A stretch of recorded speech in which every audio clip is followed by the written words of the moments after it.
Merhaba sevgili izleyenlerim, Ülper ile Her Şey YouTube kanalıma hoş geldiniz, sefalar getirdiniz. Bu videomda sizler için kolay, aynı zamanda çok lezzetli kahvaltılık tarifle geldim. Buyurun, dilerseniz hemen tarife geçelim.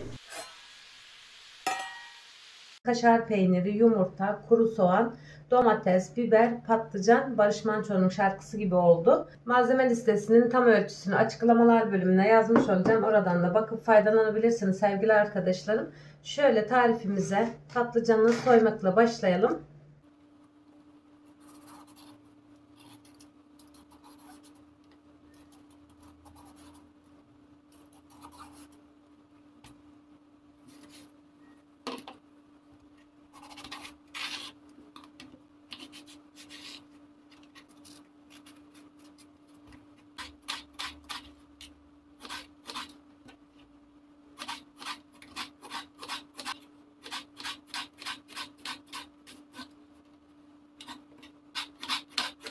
Kahvaltı için patlıcanlı çok güzel bir tarif. Şöyle doğramış olduğum patlıcanları kabıma alıyorum. Patlıcan taze olduğu için çok fazla acı değil. Biraz önce bir parça tadına baktım. Patlıcan çekirdekli olduğu zaman daha acı oluyor. Şöyle birazcık tuz serptim. Tuzuyla birlikte bir 5 dakika beklesin. Bu arada da ben biberleri, soğanı doğrayacağım. Şöyle biberin çekirdeğini çıkardım. Yemeklik olacak şekilde ince ince doğrayalım.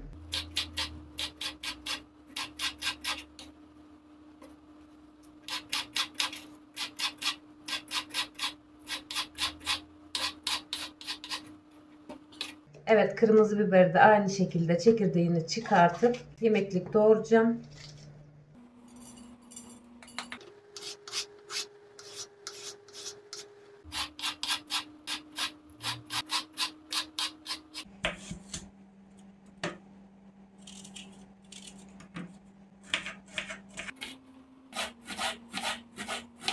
Çok fazla yaptığım bir tarif kahvaltı için.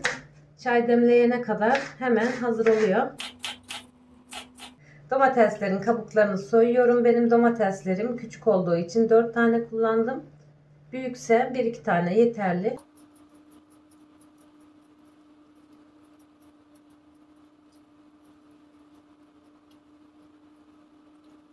Küçük küçük doğrayalım. İsterseniz rende de yapabilirsiniz.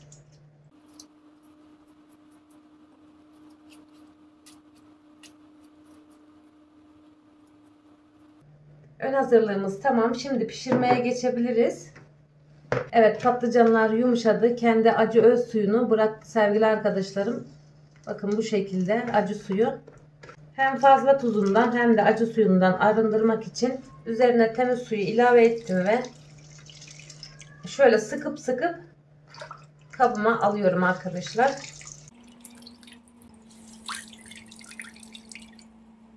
Tavamı ocağa aldım. Birazcık sıvı yağ ilave ediyorum. Şöyle bu kadar yeterli.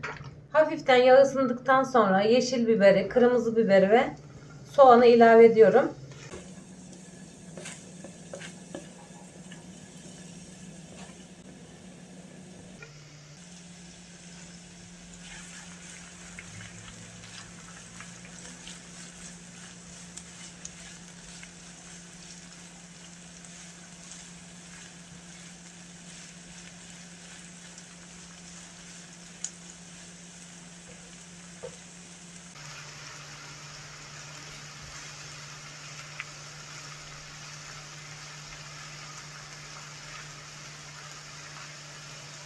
Soğan ve biberleri iyice yumuşayana kadar kavuralım. Daha çabuk pişmesi için üzerini kapakla kapatıyorum. Evet, yeterince yumuşadı. Güzelce kavurdum.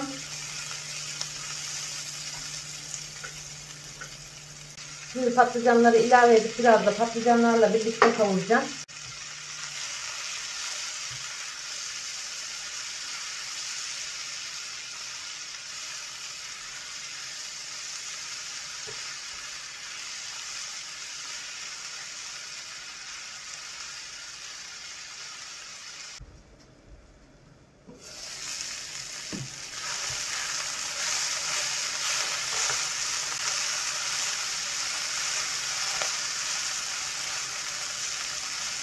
Patlıcanlar da yeterince yumuşadı ve piştiler. Şimdi domatesleri ilave ediyorum.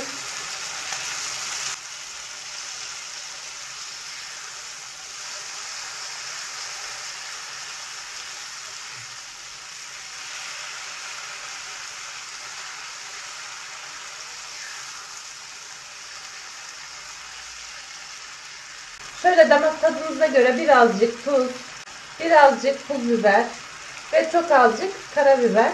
Şöyle bir karıştıralım. Domateslerle birlikte tekrardan pişmesi için kapağını kapatıp yumuşamasını bekleyeceğim.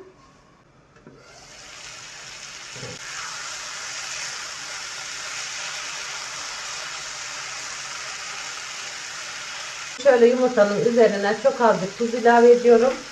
Sebzelere tuzu az ilave etmiştim. Çatalla güzelce çırpalım.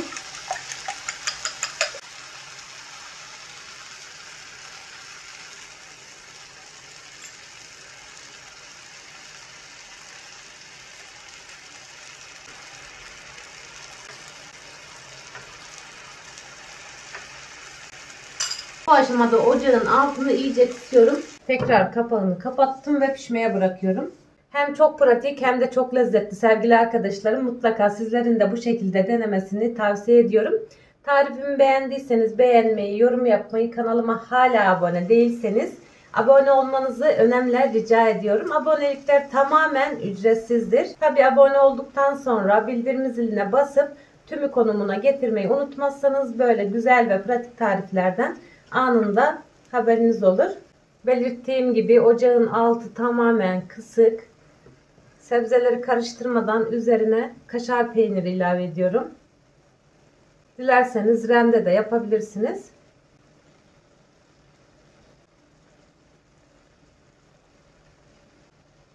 Şöyle en son üzerine tekrardan renk vermesi için çok az pul biber ilave edip kaşarların erimesi için kapağını kapatalım. Bakın sevgili arkadaşlarım, sebzeli, yumurtalı ve kaşarlı kahvaltılığımız hazır. Şöyle ben birazcık da üzerine toz kırmızı biber serpeceğim. Çok güzel lezzet veriyor. Deneyecek olan arkadaşlarıma şimdiden afiyet şifa olsun. Altını kapattım. Daha güzel tariflerde buluşmak dileğiyle şimdilik hoşça kalın. Allah'a emanet olun.